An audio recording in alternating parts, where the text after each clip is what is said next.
करवा चौथ व्रत कथा। करवा चौथ की पौराणिक व्रत कथा बहुत समय पहले की बात है। एक साहूकार के 7 बेटे और उनकी एक बहन करवा थी। सभी सातों भाई अपनी बहन से बहुत प्यार करते थे, यहाँ तक कि वे पहले उसे खाना खिलाते और बाद में श्रम खाते थे।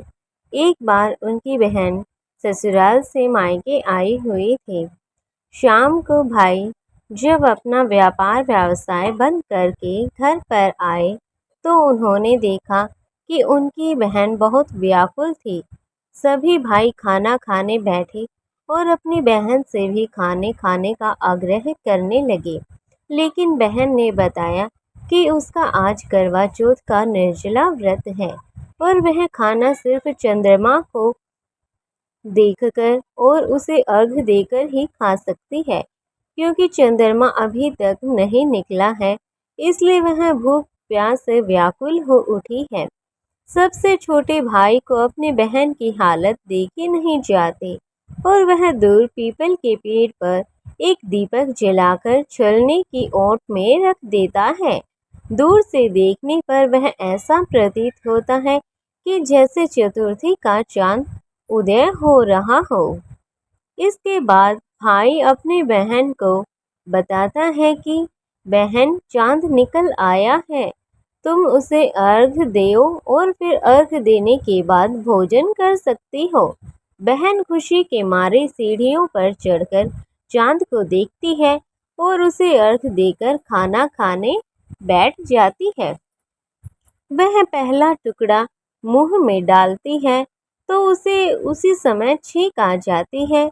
दूसरा टुकड़ा मुंह में डालती है तो उसके खाने में बाल निकल आता है और जैसे ही तीसरा टुकड़ा मुंह में डालने की कोशिश करती है तो उसके पति की मृत्यु का समाचार उसे मिलता है।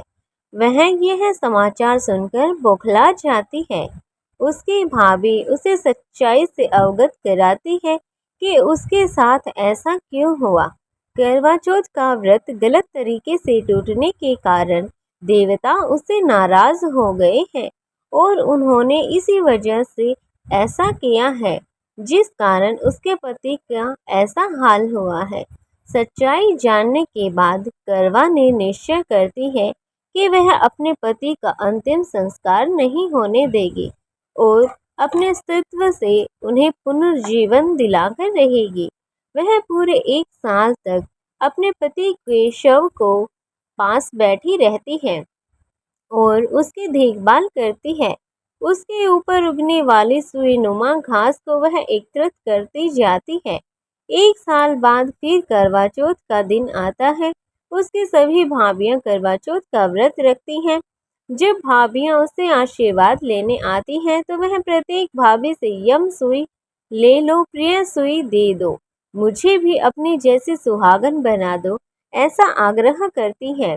लेकिन हर बार भाभी उसे अगली भाभी से आग्रह करने को कहकर वहां से चली जाती है।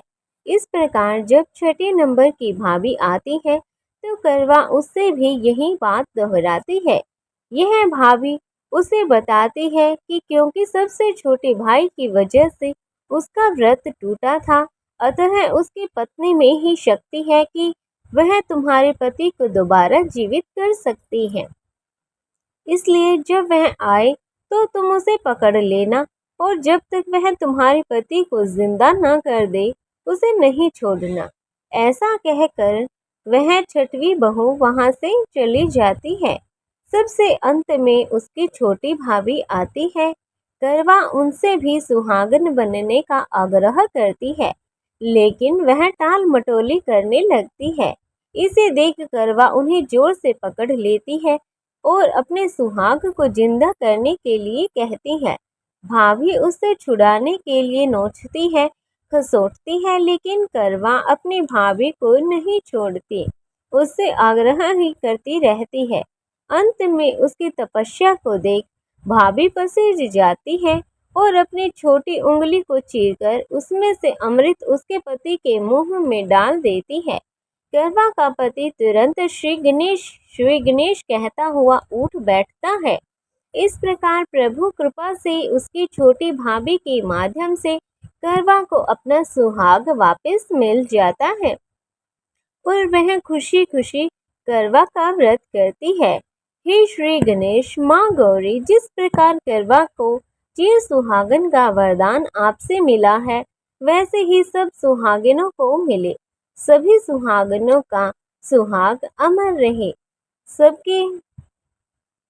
अब हम आपको करवा चौथ की एक और पौराणिक कथा सुनाएंगे।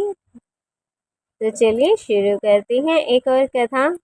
इस कथा का सार यह है कि शाकप्रस्थपुर वेद धर्मा ब्राह्मण की विवाहिता पुत्री वीरवती ने करवा चौथ का व्रत किया था।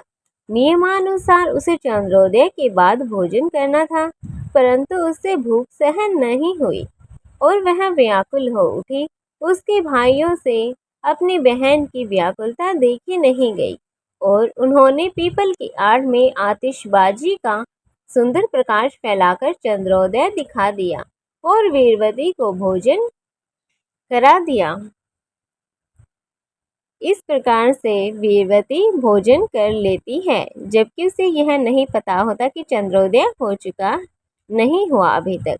परिणाम यह हुआ कि उसका पति तत्काल अदृश्य हो गया। अधीर वीरवती ने 12 महीने तक प्रत्येक चतुर्दशी का व्रत रखा और करवा चौथ के दिन उसकी तपस्या से उसका पति पुनर्जीवित हुआ। तो ये थी करवा चौथ की 2 पौराणिक कथा। भगवान से प्रार्थना है कि आप सभी का सुहाग अमर रहे। कथा अच्छी लगी तो वीडियो को लाइक करना, शेयर करना और कमेंट में माँ गौरी पार्वती ज़रूर लिखना। और यदि आप चैनल पर नए हो तो चैनल को सब्सक्राइब कीजिए।